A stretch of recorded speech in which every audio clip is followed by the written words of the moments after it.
Hello बच्चों। आज मैं आपको चैप्टर नंबर 9 में एक नया टॉपिक समझाने वाली हूँ जिसका नाम है प्रपोर्शन। जैसा कि आप सभी जानते हो, आपके चैप्टर का नाम था रेशो एंड प्रपोर्शन, है ना। रेशो हमने अपनी लास्ट क्लास में समझा कि क्या होता है जब हम दो यूनिट्स को कंपेयर करते हैं, लेकिन उन यूनिट्स की जो यूनिट होती है वो हमेशा सेम होनी चाहिए, तभी हम उनमें कंपेरिजन कर पाते हैं, है ना।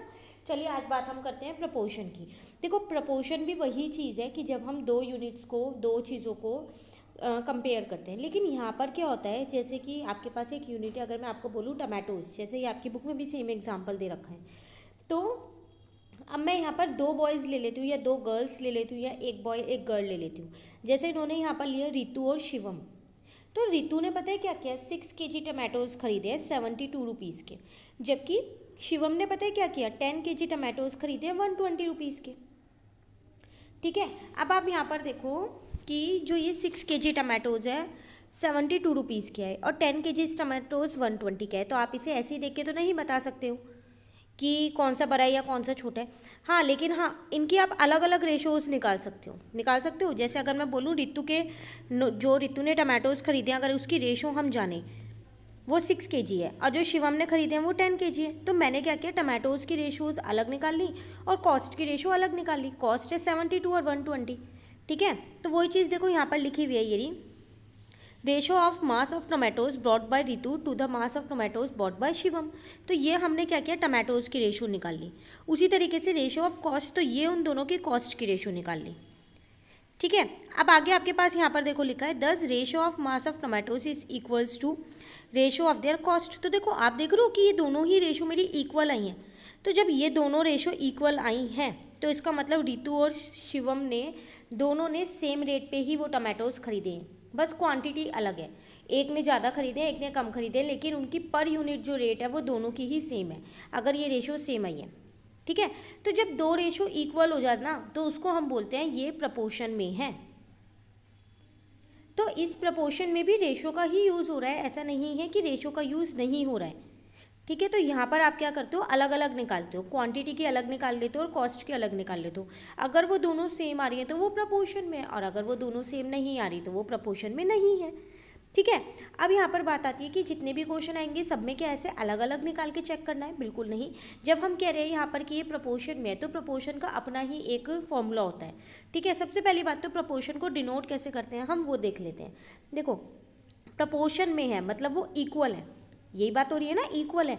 तो जो ये दो डॉट ऐसे यहाँ पर है, एक सेकेंड मैं यहाँ बनाती हूँ इनको, ये वाले जो दो डॉट है, रेशो हमेशा ऐसे होता था, प्रपोर्शन ये वाला है।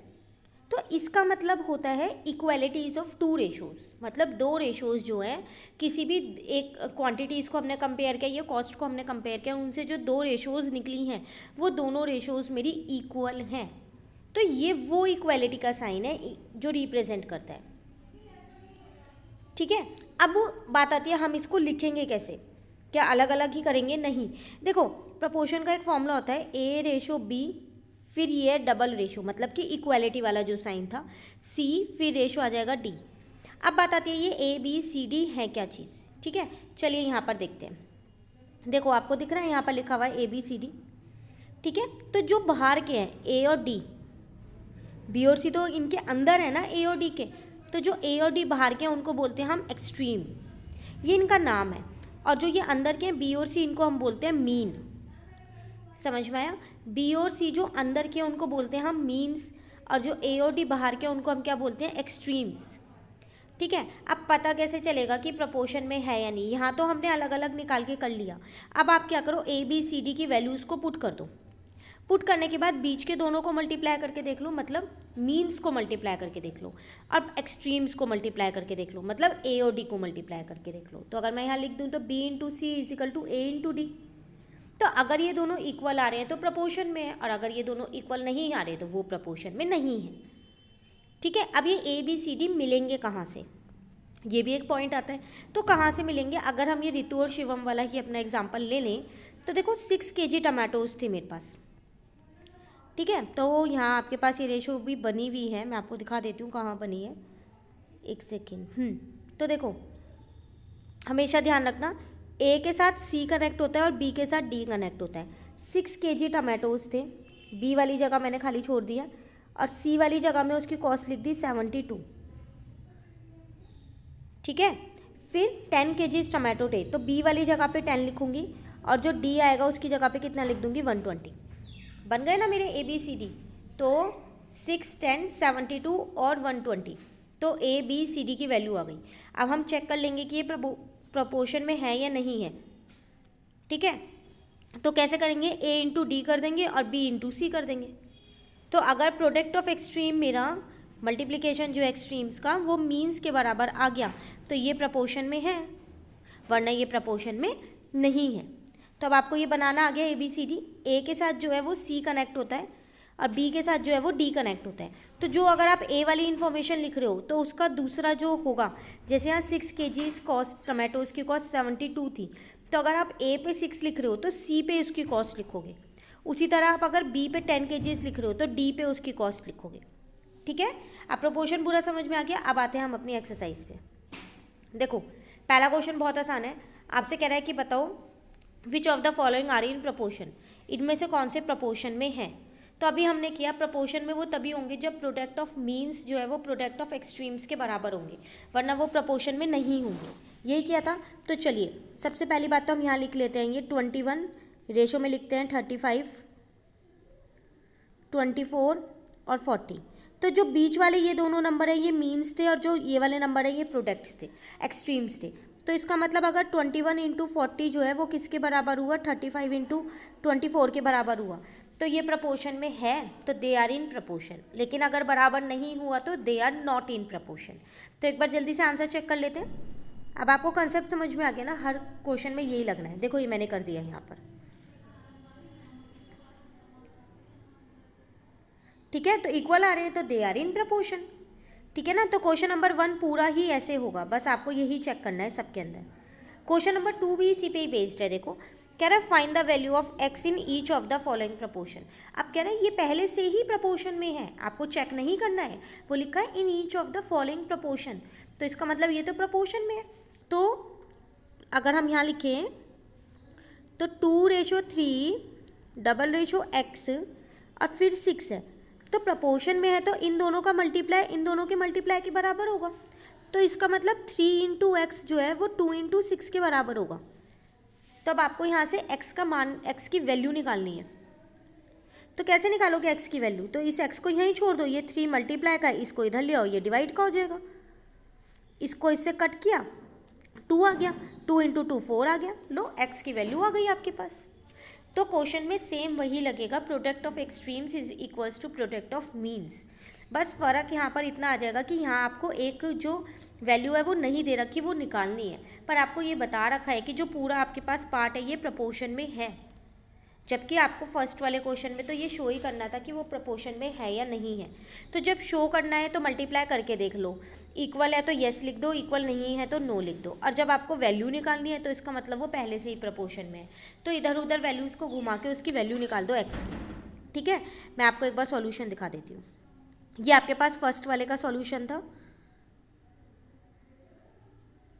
आगे कंटिन्यूएशन में आइए। उसके बाद ये मैंने क्वेश्चन नंबर 2 का सॉल्यूशन देखो सेम वही कर रखा है जो अभी मैंने आपको बताया है। ठीक है, एक और पार्ट हम देख लेते हैं, चलो यहीं पर ही देखो। अब यहाँ x साइड में आ गया डी वाले की जगह, तो 2 इंटू 3 और 1 इंटू एक्स होगा, तो वो मैंने यहाँ पर लिख दिया। अब 1 को नीचे ले आई, यहाँ मल्टीप्लाई का था, इधर आके डिवाइड का हो गया, तो 2 इंटू 3 एक्स की वैल्यू कितनी आ गई, 6 आ गई। आ गई नहीं आ गई। चलिए क्वेश्चन नंबर 3 और देखते हैं। 4 ही क्वेश्चन है छोटे छोटे, चारों आज ही कर लेंगे। क्वेश्चन नंबर 3 में कह रहा है determine whether the following ratio form a proportion और नॉट। सबसे पहले तो आपको ये डिटरमाइन करना है जो आपको रेशियोज दे रखे हैं वो प्रपोर्शन में है या नहीं है। ठीक है, if they form a proportion, अगर वो प्रपोर्शन में है तो फिर उसकी जो मिडल टर्म है, मिडल टर्म मतलब वो मीन्स वाली, उसको ही मिडल टर्म बोलते हैं, उसका दूसरा नाम है ये। ठीक है, और एक्सट्रीम टर्म्स लिख दो। ठीक है, अब अगर आप अपना फर्स्ट पार्ट यहाँ पर देखो, मैंने लिख रखा होगा ये रहा, तो आप देखो ये केजी में है, ये केजी में, ये रुपी में, ये रुपी में, बिल्कुल ऐसा ही होना चाहिए, यूनिट सेम होनी चाहिए। ठीक है, तो product of means is equal to product of extreme होगा, तो इसका मतलब इन दोनों को इंटू करूँगी और इन दोनों को इंटू करूँगी।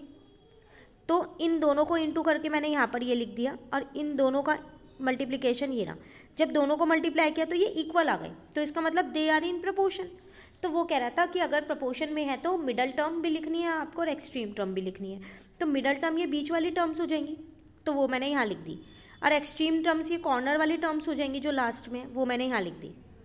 बस यही निकालना था। अब अगर मैं इसका आपको सेकेंड पार्ट दिखाऊँ ना, ये देखो सी पार्ट, तो देखो ये सेंटीमीटर है, ये मिलीमीटर है, ये ग्राम है, ये केजी और ग्राम है, ये तो यूनिट्स अलग है। इन दोनों की यूनिट सेम होनी चाहिए और इन दोनों की यूनिट सेम होनी चाहिए। तो मैंने पता है क्या किया, इस मिलीमीटर को या सेंटीमीटर किसी को भी कन्वर्ट कर दो। मैंने इस सेंटीमीटर को कन्वर्ट कर दिया, ये रहा। यूनिट कन्वर्जन आप लोगों ने मेरे से सीख रखा है।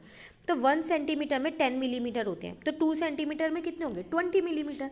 तो मैंने यहाँ सेंटीमीटर की जगह 20 मिलीमीटर लिख दिया। तो ये भी 34 मिलीमीटर है। चलो ये दो तो हो गई। अब बात आती है यहाँ की, ये ग्राम लिखा है, ये केजी और ग्राम लिखा है। तो ऐसा करो, केजी को भी ग्राम में करो फिर। तो 1 केजी में 1000 ग्राम होते हैं, तो 2 केजी में 2000 होंगे। अब 40 ग्राम ये भी तो है, तो 2040 ग्राम हो गए।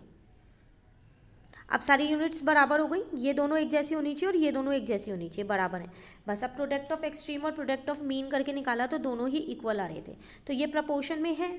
अब जब ये प्रपोर्शन में है तो मिडल और एक्सट्रीम टर्म लिखनी है। अच्छा सॉरी, मैं यहाँ पर लिखना भूल गई हूँ। तो आप क्या करना, यहाँ पर मिडल टर्म लिख देना, बीच वाली टर्म्स जो है जैसे हमने ऊपर वाले पार्ट में लिखी है, ठीक है, और एक एक्सट्रीम टर्म्स भी यहाँ पर लिख देना। दोनों चीज़ आपको यहाँ पर लिखनी है सी पार्ट में, जैसे मैंने यहाँ पर ए पार्ट में लिखी है ये रही, तो ऐसे ही आप सी पार्ट में लिख दोगे, ठीक है। चलिए लास्ट क्वेश्चन और जल्दी से देख लेते हैं, फिर एक्सरसाइज कंप्लीट। कह रहा है if the first second and fourth term of a proportion, first second and fourth 3 terms दे रखे हैं, तो थर्ड वाली टर्म कहाँ गई, तो थर्ड वाली टर्म मुझको फाइंड करनी है, ये रही। तो क्या होता है मेरे पास, A ratio B double ratio C ratio D। First term मुझे दे रखी है 6, मतलब A दे रखा है। सेकेंड टर्म मुझे दे रखी है B, मतलब 36 दे रखा है, 36 दे रखा है ना B। थर्ड टर्म दे ही नहीं रखी, और फोर्थ टर्म मुझे 84 दे रखा है। तो मैं ऐसा करती हूँ, फिर थर्ड वाली टर्म को x मान लेती हूँ, है ना। अब ये तो सब प्रपोर्शन में लिख के दिया उन्होंने, तो इसका मतलब इन दोनों का मल्टीप्लिकेशन इन दोनों के मल्टीप्लिकेशन के बराबर होगा, तो x की वैल्यू निकल जाएगी। तो जैसे क्वेश्चन नंबर 2 था, ये तो वही बन गया, बस यहाँ पर आपको स्टेटमेंट फॉर्म में दे दिया है, ठीक है। तो जो टर्म आपको निकालनी है उसे x मान लो, और उस c की जगह मैंने x रख दिया, ठीक है ना। चलो देखते हैं एक बारी, ये रहा, let third term be x। अगर आपको सेकंड टर्म निकालने को बोलता तो आप सेकंड को x मान लेते, फर्स्ट निकालने को बोलता तो फर्स्ट को x मान लेते, ठीक है। तो इन दोनों का मल्टीप्लिकेशन और इन दोनों का मल्टीप्लिकेशन ये लिख दिया। अब x की वैल्यू निकालनी है, तो 36 या मल्टीप्लाई का इधर आके डिवाइड का हो गया, सॉल्व किया तो मेरी थर्ड टर्म निकल के आ गई, ठीक है ना। चलिए ये एक्सरसाइज आपके यहाँ कंप्लीट हो गई। जल्दी से आप कॉपी वर्क देख लो, ये सॉल्यूशन 4 है आपके पास। सॉल्यूशन 3 में आपको मैंने बता ही दिया कि क्या चेंज करना है, मतलब आपको वो मिडल टर्म और एक्सट्रीम टर्म लिखनी है, तो वो आप लिख लीजिएगा। ये सॉल्यूशन 3 ही आप पे, ठीक है। 1 और 2 तो हमने ये देख ही लिया था। ये रहा आपके पास सॉल्यूशन 2, यहाँ से दिखा देती हूँ, ये पूरा सॉल्यूशन 2 है, ठीक है। सॉल्यूशन 1, ये रहा सॉल्यूशन 1,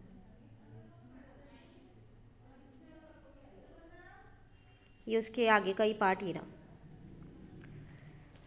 ठीक है। तो इस चैप्टर में बस एक एक्सरसाइज रह गई है, यूनिटी मेथड। अब वो हम अपनी नेक्स्ट क्लास में कर लेंगे, फिर हमारा ये चैप्टर जो है वो कंप्लीट हो जाएगा, ठीक है ना। Thank you.